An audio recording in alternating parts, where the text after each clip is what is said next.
Hello दोस्तों, prep next UPSC में आपका स्वागत है। आज मैं इंटरनेशनल रिलेशन के एस्पेक्ट से आपके लिए 5 इंपॉर्टेंट टॉपिक लाया हूं जो कि अभी करंटली ट्रेंडिंग में है और हमारे लिए बहुत इंपॉर्टेंट हो सकते हैं यूपीएससी के एस्पेक्ट से भी। सबसे पहले हम बात करते हैं एसएमआर यानी स्मॉल मॉड्यूलर रिएक्टर। ये क्या होता है?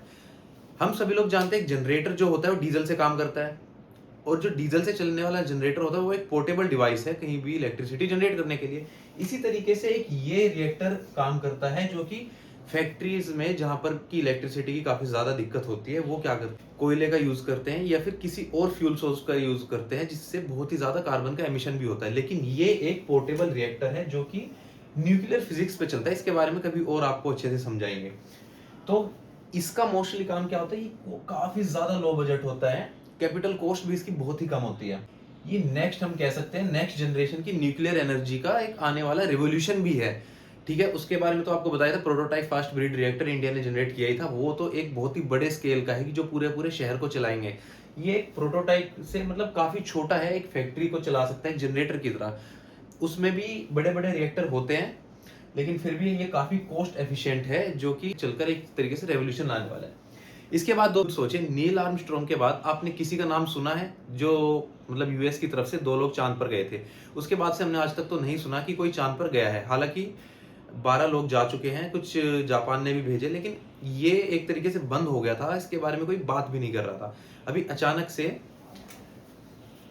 ये देखिए आप, आर्टिमिस प्रोग्राम स्टार्ट हो गया है जहां पर मैं कह सकता हूँ कि स्पेस इकोनॉमी एक, अभी तो हम देखते हैं कि ग्लोबल इकोनॉमी एक नाम की चीज है, लेकिन अब एक स्पेस इकोनॉमी नाम की चीज अब बनने वाली है। क्यों?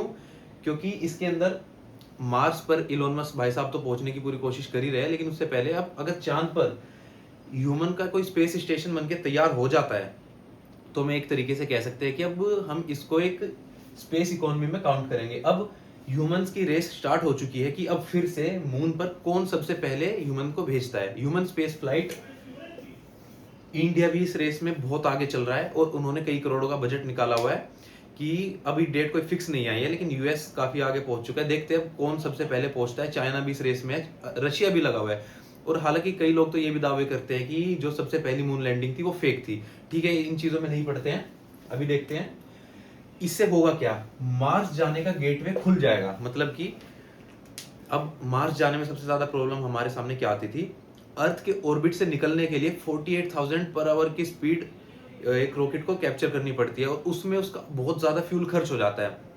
अब उस फ्यूल को रिफ्यूल करने के लिए एक चांद पर, यानी कि सीधी सी बात है, मून पर एक स्पेस स्टेशन बनाएंगे जहां पर वो रिफ्यूल भी कर सके और फ्यूचर में हो सकता है मार्स पर भी ह्यूमन मिशन भेजे। अभी उसकी कोई खास जानकारी तो नहीं है।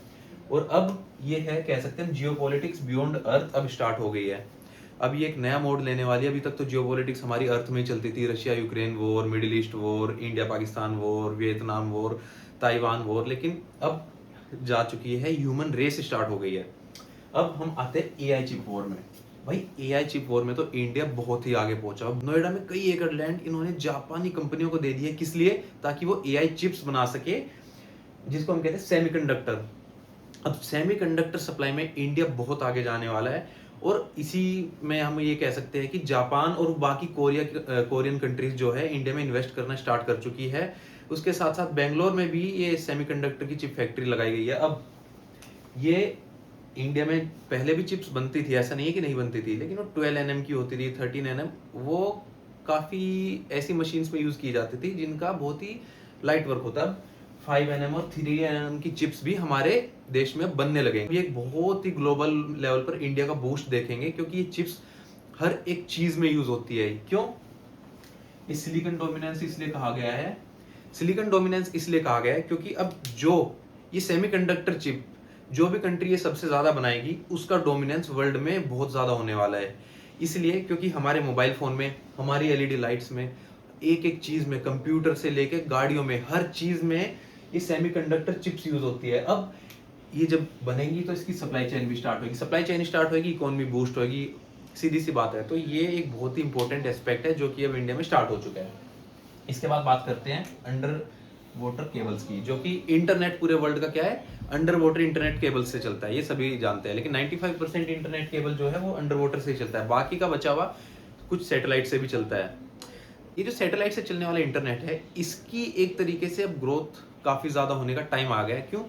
इनकी वजह से। ये जो भाई साहब है ना स्टारलिंक, इनके जो ओनर है इलोन मस्क, इन्होंने इंटरनेट ये जो है गांव तक पहुंचाने के लिए ऐसे स्टार्ट किया कि डायरेक्ट सैटेलाइट से ही इंटरनेट चल जाता है, कोई केबल की जरूरत नहीं है। हालांकि बहुत ज़्यादा फास्ट नहीं है, पर फिर भी 100-200 Mbps की स्पीड इससे आ जाती है, जंगल में हो चाहे इंसान कहीं पर भी हो।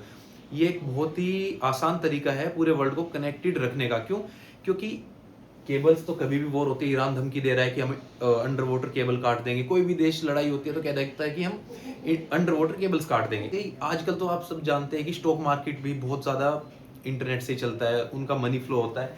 तो अब जब ये सैटेलाइट से हो जाएगा तो कोई इंटरनेट काट ही नहीं पाएगा, वो डायरेक्ट सैटेलाइट से चलेगा। हालांकि कोई सैटेलाइट उड़ाने की टेक्नोलॉजी ना बताए। ग्रीन हाइड्रोजन में जो है इंडिया इसमें भी बहुत आगे पहुंच चुका है। सोनीपत में एक ट्रेन स्टार्ट की थी, वो भी हम सब जानते हैं।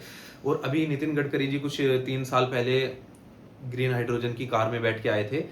लेकिन ग्रीन हाइड्रोजन क्या है, इसको बनाने में बहुत ज्यादा खर्चा आता है। ये मतलब प्रोडक्शन इसका कॉस्ट एफिशिएंट अभी नहीं है, लेकिन ये क्या है कि बिल्कुल जीरो एमिशन करती है। हालांकि अगर हम पैसों को ना देखें तो ये एक बहुत ही अच्छा अल्टरनेटिव है इलेक्ट्रिसिटी, ईवी व्हीकल्स और कई चीज़ों के। अब इंडिया पे इलेक्ट्रिसिटी की भी खैर कोई दिक्कत नहीं होने वाली है। अब ऐसे ऐसे रिएक्टर्स जो बना लिए कि जो खुद ही अपने लिए खाना बनाते हैं, ठीक है। लेकिन इंडिया क्या है कि ग्रीन हाइड्रोजन में भी बूस्ट करने लग रहा है, बहुत तेजी से आगे बढ़ रहा है।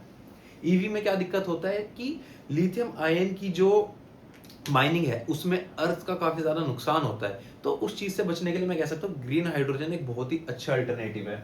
अब ये नेक्स्ट एनर्जी रिवोल्यूशन ये भी है। तो दोस्तों आज के लिए इतना ही, मिलते हैं प्रेप नेक्स्ट यूपीएससी की नेक्स्ट वीडियो में। Please subscribe the channel and like the